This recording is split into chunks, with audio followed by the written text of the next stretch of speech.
Hello, it's Marek. Welcome to MDrives. Today I'm sitting in Vauxhall Grandland X with Ecotec engine. So I had this car for a couple of days and I've done quite a few miles in it. So I think by now I have my opinion about this car. There is lots of things I don't like, but there are also things I like. So let me show you around the car first and then we're gonna go for a drive. Overall, I think this car looks quite nice, especially in this blue color and this higher trim with bigger wheels. Being 440 centimeters long and almost 210 centimeters wide, it's not a smallest car, but it's not that heavy either with 1350 kilograms of weight. The boot capacity is quite big, with 514 liters you can fit in there. There's plenty of space for a whole family. For a design from 2018, overall the car looks quite nice. It has some sharp lines which I quite like. This car was equipped with full LED lights and unfortunately they weren't that great at night. The rear of this car is probably my favorite part of this car. Jumping inside, we are welcomed by this huge panoramic roof.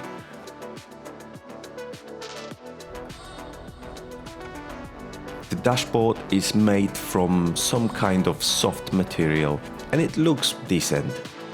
The center console has a touchscreen built in, but functionality of it was terrible, but we'll discuss it later. The climate control panel in the middle was simple but very easy to use. Underneath you will find 12-volt charging point and a USB. The dials were simple but very easy to use. The steering wheel provided a nice grip and it had heated function as well. The car was also equipped in cruise control and voice controls. It also was equipped in quite a lot of safety features, very easy to turn off if you don't want them activated. It has a nice and comfy armrest. Unfortunately, it doesn't lock in place, so I found it sliding to the front and back quite often when I used it. There is also a storage bin right next to driver's knee, which I found very annoying as it was opening all the time. Overall, the quality of the plastics wasn't great, and you could see wear and tear already. On the positive note, the seats were really comfortable. They were electric, had memory function and quite a bit of adjustment. They were also heated and ventilated. The rear seats were simple but quite comfortable. There was also enough room for me to sit behind the driver's seat set to my driving position. I think the view from the back is really great. The panoramic roof adds up a lot to the cabin space. It makes it feel more spacious than it is. Yeah, it looks brilliant. So now you know a bit more about the car. Let's go for a drive so I can demonstrate you how this Ecotec beast moves this car.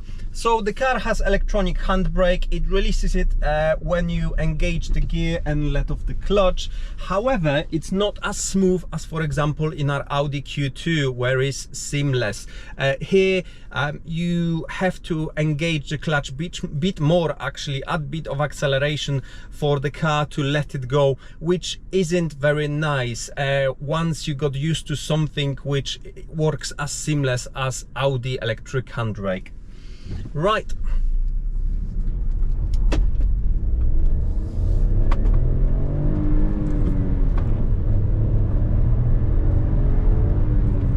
So, it's a big car. You can't hide it. It feels like a big barge on the road, to be honest. The suspension is set up in a way that it's very soft and it moves a lot. However, it provides quite a lot of comfort, and I think in this type of car this is really what majority of the owners will want. So I think it suits the car well.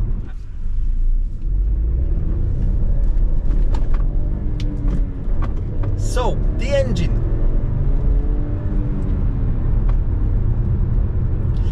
it's a 1.2. Yes, this big car has 1.2 under the bonnet. However, that engine, it's actually quite punchy. To be honest, when I first looked at the car and I found out it has 1.2 under the bonnet, I was like, no way, how this thing will actually move.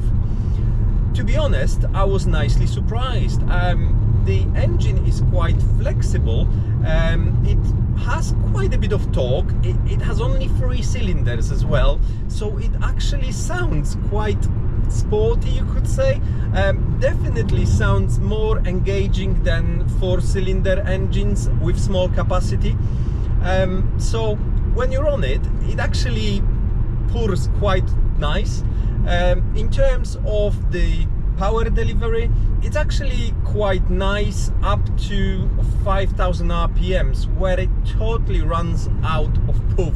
Literally, there is absolutely no point to go higher than 5,000. Around 5,500, you definitely feel like the car literally loses the power and it slows down.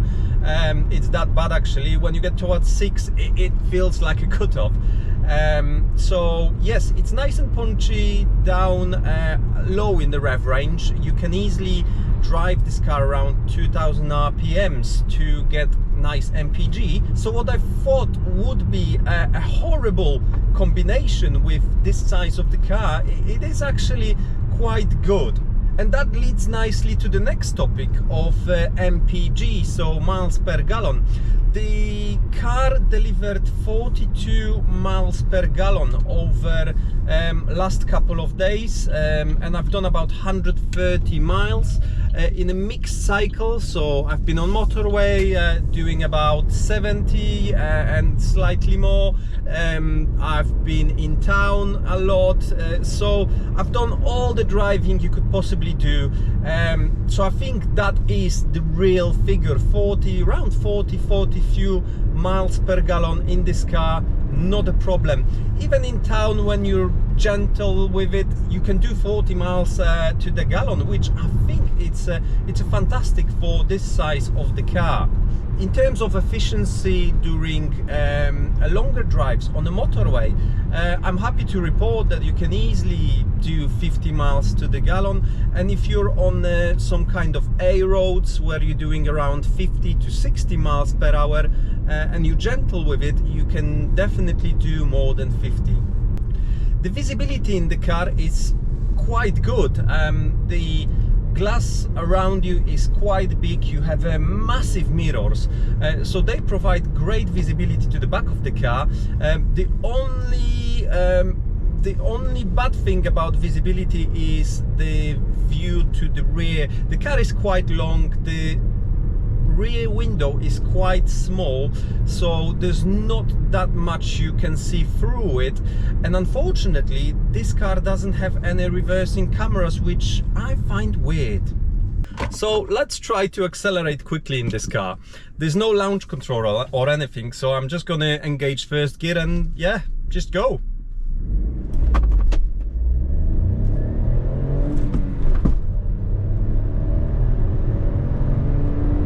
Right, that's 50. We're getting to the 30 area now, so I think that's enough. So as you can see, the car moves. For 1.2, it actually behaves quite well on the road. It might be a bit different if you put 4 adults in it with some luggage. Yeah, that might be a different story. The car might be struggling then, but I think, you know, if you're not overloading this car, it's not too bad. However, this type of car is usually bought by dads and they want to pack up their family and go for a holiday. However, you know, you're not going to be racing with your family, so that should be okay. So now let's find out a bit more about handling. I've got a twisty section ahead of me, quite bumpy. I'm going to reduce to second gear and give it a little bit.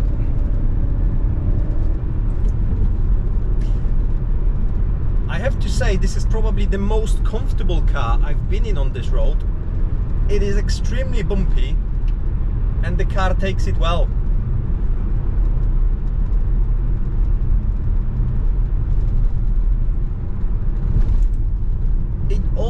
flows, but still retains good grip. So I would say in that respect it works fine, especially on this kind of roads.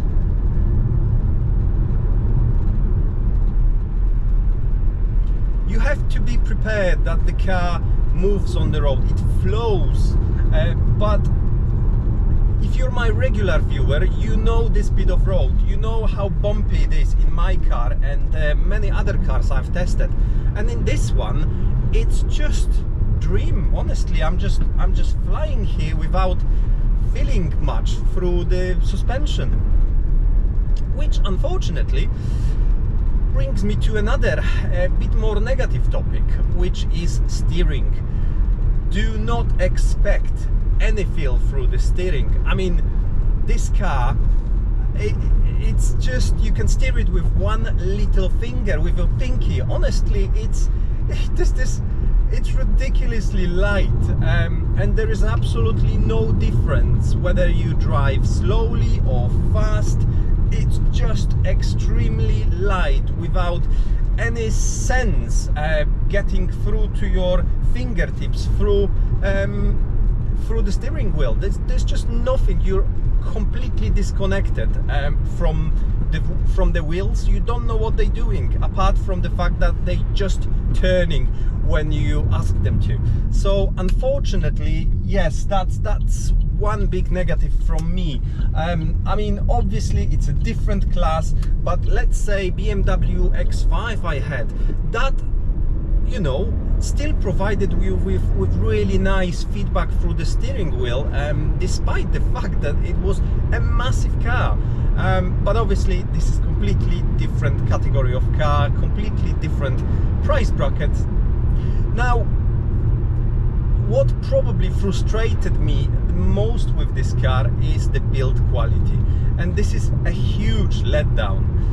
I mean, I approached this car with a certain expectations. It's a big car, it's almost, you could say, a flagship car from Vauxhall, and unfortunately it really disappoints in terms of the build quality and interior.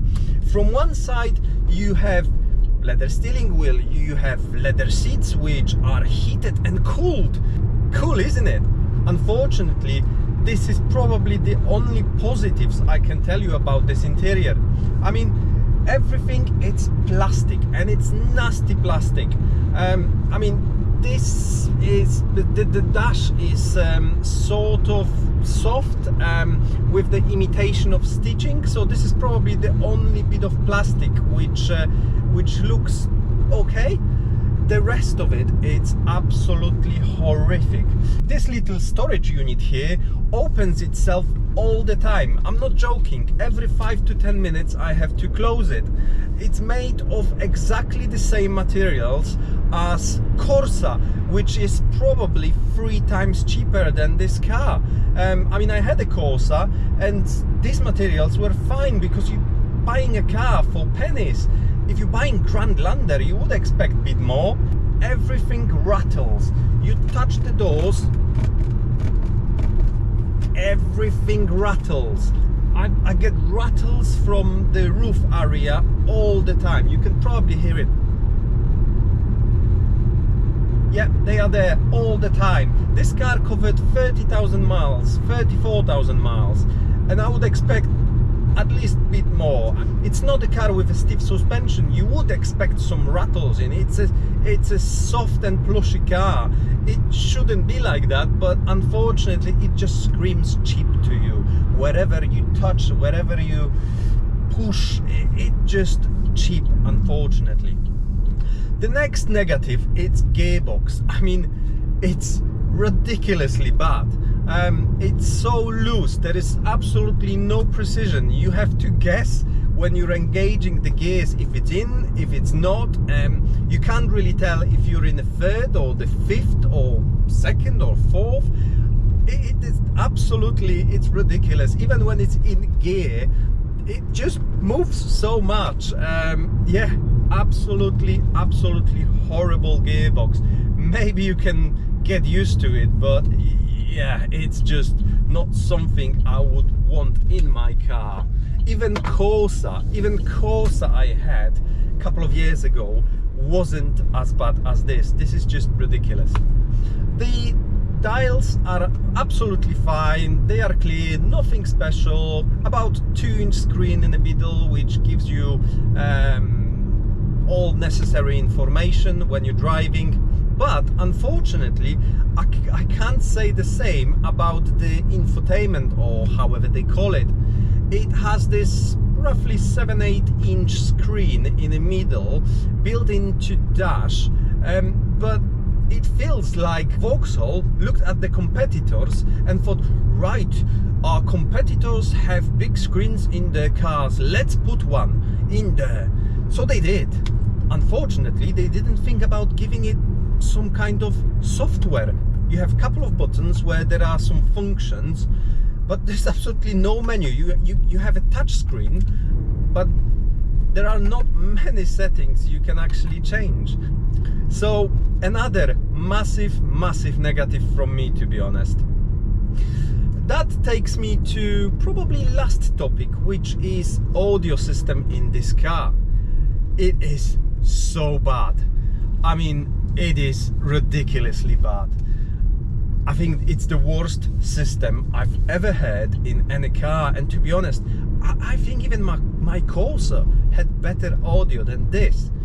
I mean, it looks like it had biggish speakers. Well, it sounds terrible. Honestly, you leave it in a flat setting and it's absolutely terrible. You can increase things and it sounds even worse. Then you have loudness function, which doesn't really make things any better. It's terrible. I refuse to listen to music in this car because it's so bad. I think it's unusable. This car has one more big advantage. Its turning circle. It's brilliant. Honestly, I think it's one of the best I ever experienced. Let me demonstrate this now. Full lock.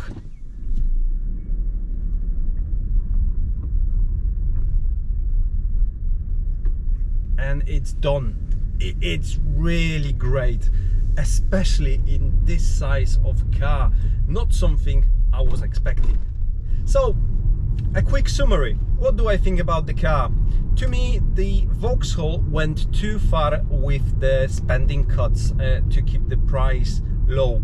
Unfortunately, the gear stick, it's absolutely ridiculously bad. The worst I've ever experienced. There is absolutely no feel in the steering. It's just completely not there at all. The car rattles, squeaks absolutely everywhere, which is completely annoying. The audio, despite having what, 6-8 speakers, it's ridiculously bad. So despite very comfortable seats, despite dash looking quite nice, despite having a nice screen which doesn't have a software, so you can't do much on it, yeah, it's just screams to me. This car screams to me, I'm cheap and nasty. So unfortunately, from me, it's a no-go. I wouldn't choose this car for my family. It's great on the motorway. Once you're there, cruising, doing 70 miles per hour, it's quiet, it's economical, but unfortunately I could not live with this car on a daily basis. And here we go, the storage area opened itself again. So this is everything from me. Thank you very much for watching. I hope you enjoyed the video. Please make sure you like and subscribe, and I'll see you shortly in the next one. Thank you for watching. Goodbye. Do widzenia.